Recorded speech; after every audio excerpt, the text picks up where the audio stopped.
Hey guys, this is part 5 to questioning my spirituality. The reason I'm doing audio is I don't have my little phone stand that I could use to elevate and keep still the phone.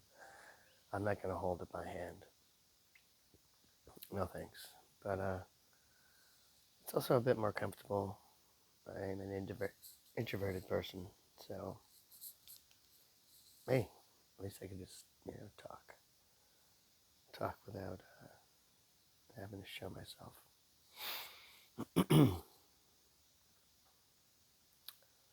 So I wanted to add to part 4 a correction. I got some of my dates mixed up. So the sequence of events that took place for me that I found to be proof of, the Lord's supernatural gifts is on August 21st, 2017. It was the first eclipse. I crossed over America. And on August 21st, I was at Barnes & Noble with my wife, and I bought, because they had a special edition, it was really beautiful looking, and a small book. It was compact with beautiful embroidery, blah, blah, blah. The book, The Art of War. I've always heard about it. I've never read it. And because of its aesthetics and symbolism, I bought it. I saw the dragon, and there was something that pulled me towards it, and I bought it. I only read maybe a chapter. So that was on August 21st. Now, when I saw the sun move dance, that was on September 21st. And because it was 30 days, I immediately linked the two of that first eclipse and my awakening, you could say.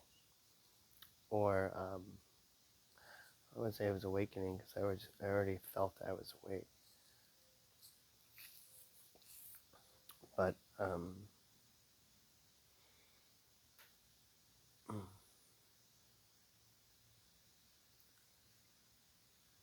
that monumentous moment that changed my life and started the manic back then. So I was pretty thrilled about that. And then 2 days later is the second eclipse. No. Hold on. Oh, here's what happened. So listen, I didn't clarify this, the last one. So you have 21 August, which is the eclipse. Then you have 1 month later, 21 September. I see the sun move, dance. And then what happens next is 23 September 2017, which is a very big day for those who believe that the Revelation 12 sign was that day. The Revelation 12 sign goes over a star structure and what it communicates, a star pattern, and that pattern actually took place, and you could find clips of it in the news where they say here's a historic event a star alignment that's never happened. And then I think maybe they mentioned 6,000 years or something. I don't remember. But when you actually look at the constellation, it includes the Virgin, the constellation. It has Leo. It has the crown. It has everything that Revelation 12 describes. And it was very convincing. Very convincing. And so here I see this time sequence of 21 August eclipse. Then I got 21 September, tensing sun, and 23 September, 2 days later, a Revelation 12 sign.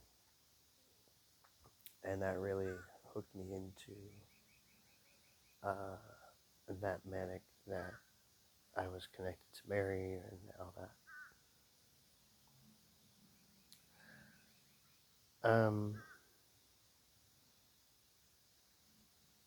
Just thinking here, you're going to hear me pause sometimes, sorry.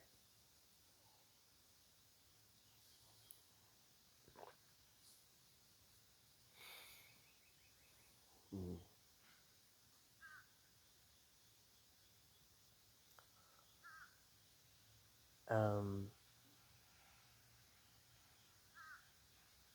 As I'm doing this series, I've come to some observations. Like I didn't talk for the past couple of days, and I've been thinking about it at work. And those moments mean a lot to me. And they're moments that I've perceived.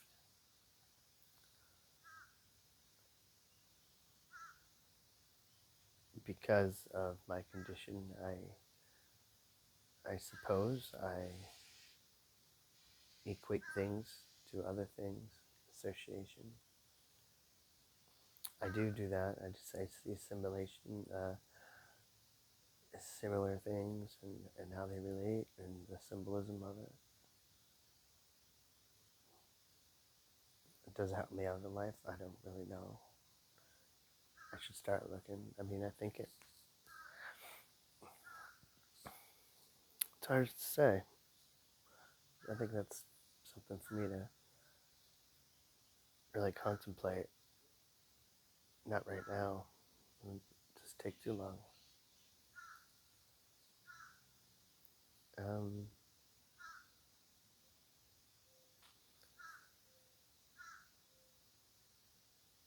They get this belief that, based on the things that I've observed in the past 4 parts, and why it is that I'm spiritual. I've always had that spiritual nature. It's part of my brain. It's part of my being. I'm always in tune with that aesthetic and my imagination and emotion. I can create emotions. I can feel things emotionally. It's a peace. It's very peaceful. And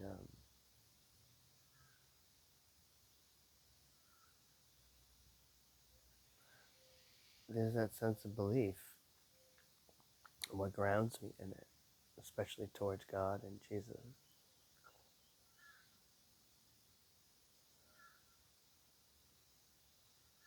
But it's also so fantastically unbelievable.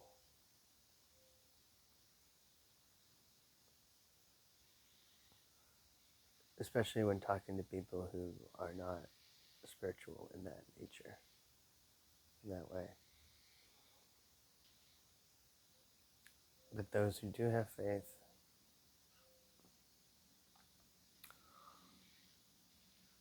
and like myself, like so many other people, they do believe in these things. Maybe not the same manner that I do, or same objects, but they believe that we were created. They believe these things. And that's where you see a lot of surface Christians. I'm not one of them. Just saying, obviously, surface Christian doesn't really think deep. Just kind of goes along, and I think that's probably a sanitary thing that is a sane thing to do. Because thinking deep about these things all the time can tend to get a person like myself bogged down, overthinking. But here's the thing, there's validity to questions. When it comes to spiritual, I really do think it's either, yes, there's a spiritual side to life, or no, there isn't. It really is one or the other. And if you are spiritual in whatever way, just remember it's coming from your own observations. Have you tested your own beliefs? Have you questioned them? Do you dare to? Because it might just add confusion or depression, or maybe enlightenment, the opposite.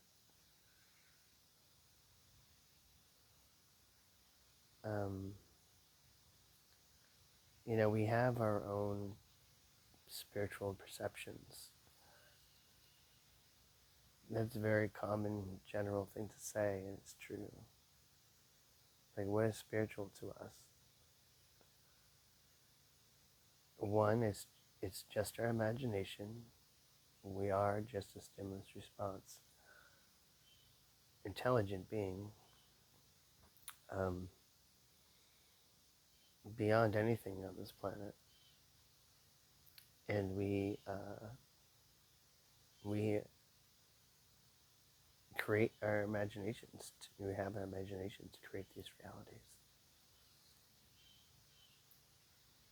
I've seen that with things that we consider false. Let's take Scientology, right? I've learned through experience and observation of others that, Scientology is quite destructive and a lie. But when I was in Scientology at my peak, I was gung-ho. I believed in it. I thought it was real. Everything he said about the star systems and the past lives and all of it.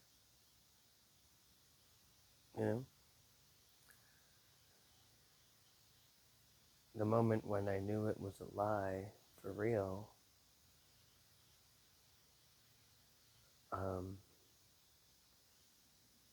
you start to question that, what else am I fooled about?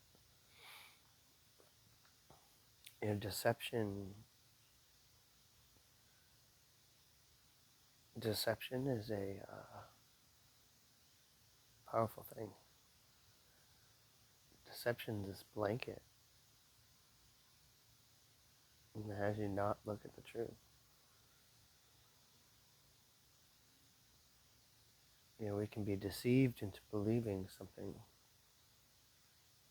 and not know that it's a lie. The Scientologists are deceived by Hubbard and the other staff who do what he says. And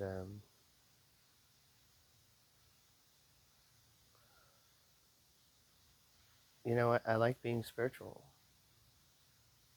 I like having those visions of connectivity. When a certain animal passes my way,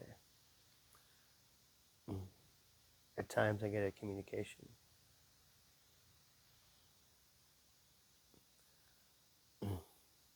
It's moments like those where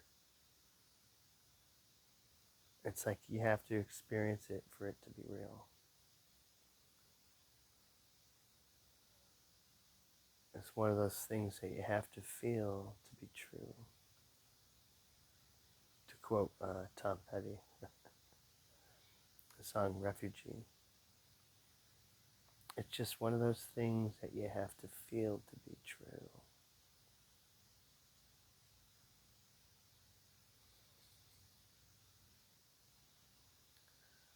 Now, I'm comparing that comfort and that nature of mind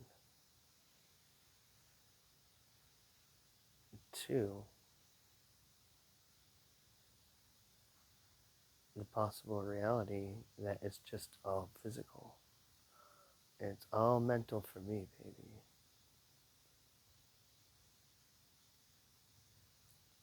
It's all mental for me.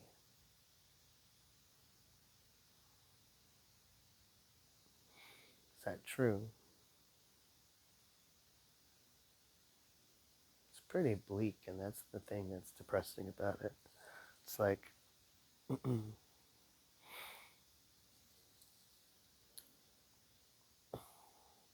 because you lose your faith, you lose that other reality of the spirituality of life. If you just say it's all physical, let's face it, all the subjects of biology and chemistry and all that, they've covered the physical pretty damn well, and our bodies and our brains. You know how everything reacts.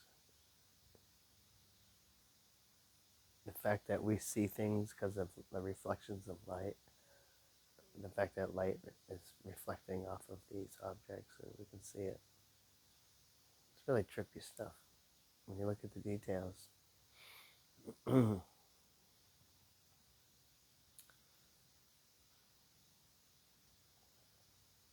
Well, I hope you're enjoying just me rambling about it and me talking about this through. It's been troubling me, and I'm feeling a little bit better about it, but I'm also a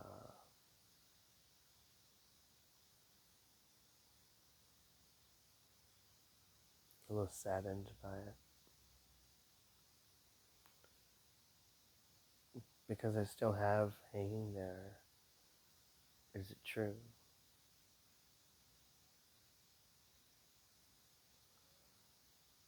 Now, based upon my fact that it's true, let's just say, right? There are signs in scripture that show that it's happening. And I know other generations have done that in the past, other decades, different millennia. This one's pretty intense. The worldly events taking place. The fact of AI, the chip, the mark of the beast, it's all now very realistic and we can see it. Remember, these are global events that take place at the same time. Scripture. You'll see these things, these signs, but they're happening at the same time. The earthquakes, the devastation of people's souls. We're so numb to it with TV and video games and whatever. It's pretty bad. Really bad. And it can get worse. And I do feel like it's going to get worse. And I do lean on Scripture for that. One, I perceive it. Two, the Scripture backs me up on that. And that comes under belief.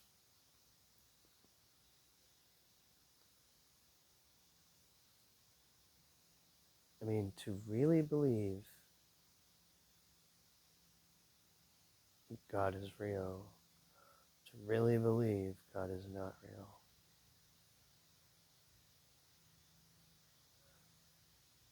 I think it really is split down like that. Now, those of you who might be like me, or in their own way, just indecisive, well, they call it Gnostic, right? Well, that still means spiritual, right? Like, you can be spiritual in different ways than Christian. You still acknowledge that there's a spiritual side to life. Now, when you acknowledge one of those sides, be it the spiritual side or the materialistic side, both which may be very valid as the core truth, from my mind,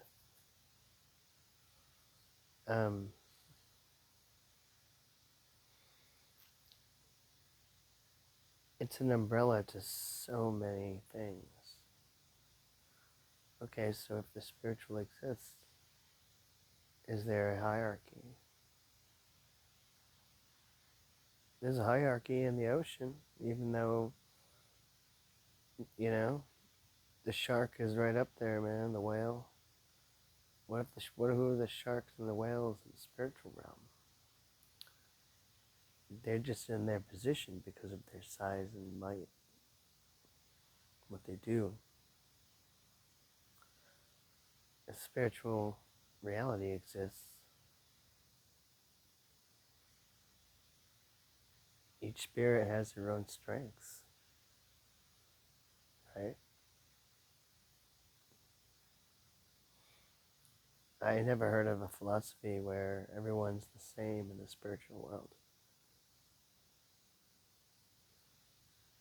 Scripture promotes in very, I think heavily, personal communications from the Lord. And that feeds schizophrenia big time, unfortunately, because if you do believe that you hear signs and symbols from God, angels, it's just fantastic. It's just fantastic to think that there's a hierarchy, and yes, we don't want you to be, and we don't want your soul to be thrown out. And I'm not going to preach like a cookie cutter Christian. There's way too much turbulence with them. They created way too much turbulence. Let's see, even those crazy Christians, the ones who caused abuse, the ones who, look down upon and talk down to anybody different from them. You know, doesn't really show brotherly love to those he disagrees with.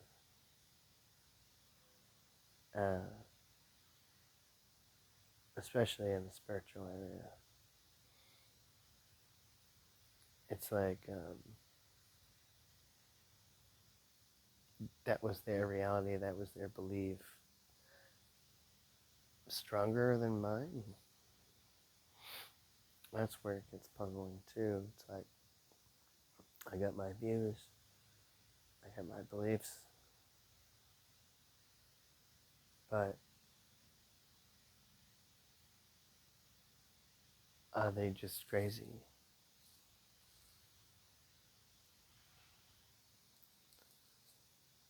Yeah, this is the first time I'm really addressing this, openly. But yeah, I look at this quite often. I'm going to tell you, like, I feel the most comfortable, most safe. Um, the right fitting jacket is my odd, strange, special beliefs and questions.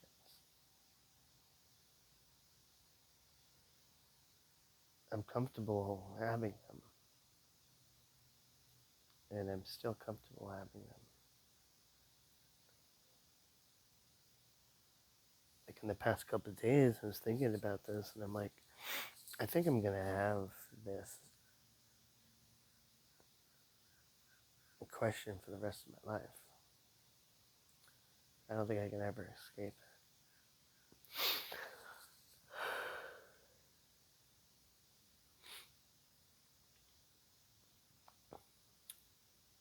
So that's it for now. Thanks for listening. And yeah, feel free to write if you wish. And I wonder if you can relate. I wonder if you can relate.